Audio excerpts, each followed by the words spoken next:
World leaders and their representatives attended the ceremony in Pretoria to witness the swearing-in of South Africa's first black president. David Gyimah was there and filed this report. It was a glorious, crisp winter morning that embraced what was a momentous event. Final boarding call. Last remaining passengers still here to board BS 602 to London Heathrow. You are kindly reminded to please proceed to gate 812 immediately. Thank you.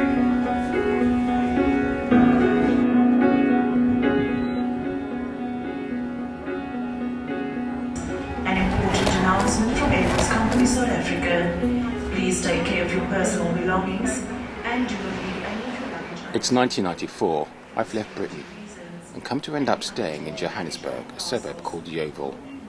There was no other place like it. Bohemian and progressive, young creatives and liberals black and white shared each other's company.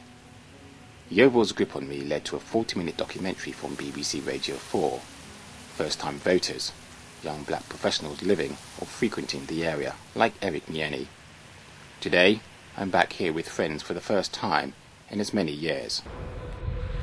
Ladies and gentlemen, this is the man who said, I don't go to civil rights movement meetings anymore because I'm tired of watching Ray Charles bump into Stevie Wonder. Who was that man? Come on, give me the name. Lenny who, Lenny? Lenny Bruce! Yeah! That's it, Lenny Bruce! This is the very place I recorded that clip. We're talking how many years now? Talking 15 years. 15 years. This was the Coffee Society in 92, 94. It was a really incredible place. I've got Sabu who's holding the camera.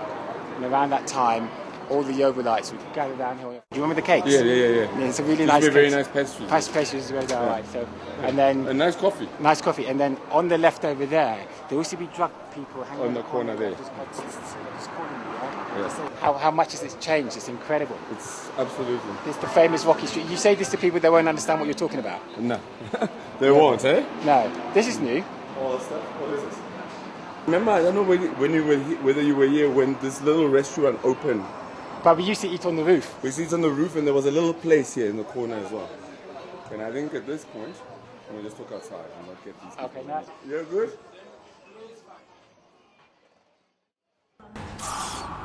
It was a hotbed of creatives, and unlike England, I could easily mix disciplines, radio, magazines and TV, such as this interview a little later with Dirk Coetzee. Captured him, abducted him, myself and my men, abducted him on orders and stabbed him 45 times, slit his throat from side to side, stole his car, burned out his car on the Swaziland border to give the impression that it was the freedom fighters that killed him and not the South African police. So a horrific murder that we have committed. I continue to take an interest in these young urbanites. In 1999, for Channel 4 News, a new suburb was taken over from Yeoville, called Merville, with Citibank types like Cabello. What do they think about you? Well, my father doesn't really, he's just quite kind of proud of me. My mother is very freaked out because she's scared for my safety, because I often go to places on my own, whether it's to Duduza or to Epelagheim or wherever. And or Alex. Here's Sabu, back then too, working at a trend-setting publication, Y Magazine. Really conducive, there was lots of music, lots of culture, lots of political discussion, nice coffee, nice pastry. A kind of culturedness, kind of existed here. I mean, none of that marble stuff, it was cobbled roads and, and antique furniture and, we were ahead of our times. I mean, it was, I suppose this is the way of the times, everything's got more bling, everything's got more marble floors, everything's got more, and that kind of sense of, and I think a lot of those people, all now live in suburbia, they're going to go to 2 dogs and 2 cats and a big 4x4, shit has changed. Remember there used to be, I've got a cover of this shop, so if you eventually do the story, get a view of that, and then I'll give you the magazine cover we did of Y. of a shop we took there in 1997. 1997. And you'll see the vast difference. Yeah. Okay. Some time ago, and one of the things that he said, I did put the same question to him, that what happens? Where are we going? Am I going to vote? And he said, yeah, definitely. And I said, but what if the talks fail altogether? What happens? You have no choice but to call it an all-white election. And he said, no, there are other mechanisms you would look to. After so many years, I only have less than 20 minutes here till I have to get to the airport.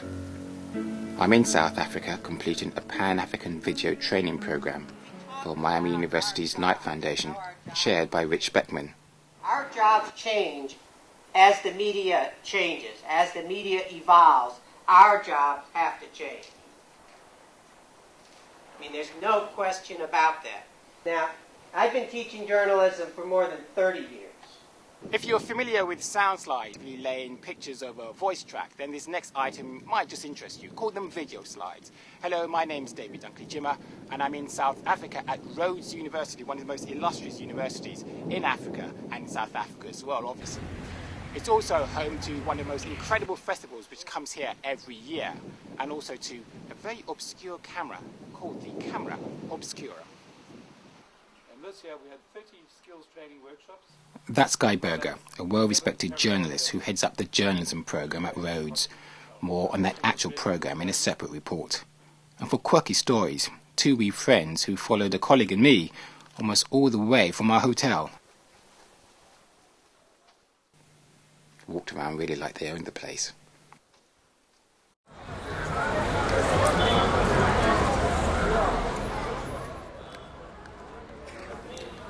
Back to Yeoville, and with minutes to spare, one last thing. I want you to find out where I used to live in those heady days, but I can't until Sabu asks a young boy. Yakhuluma, tshela mina mfethu. Kunendawo ebizwa i-Ego Court. Uyayazi ku? Yeah. Yeah, i-flat. Angisakhumbula istrata sakhona yabo. Pope Street, that's right. Pope Street. Pope. That's right. Yeah, 92, 94. This is Ego Court, between 92 and 94. I used to live here with Palisa, Sabu against holding the camera. This is where it all happened. Do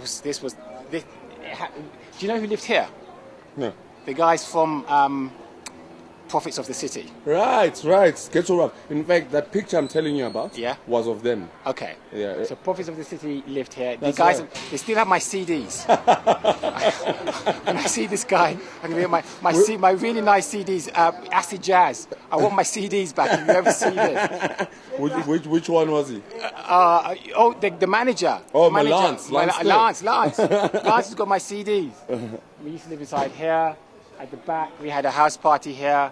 The police came, raided it a couple of times. It was fantastic. This is where it was. I mean, you know, these guys over here, they're all new. They won't understand. Yeah. It was just an incredible street. Yeah. Got to go now because they're waiting for us to have dinner. And I've also got to catch a flight. So this may not be complete, but for me, this is a huge coming back thing.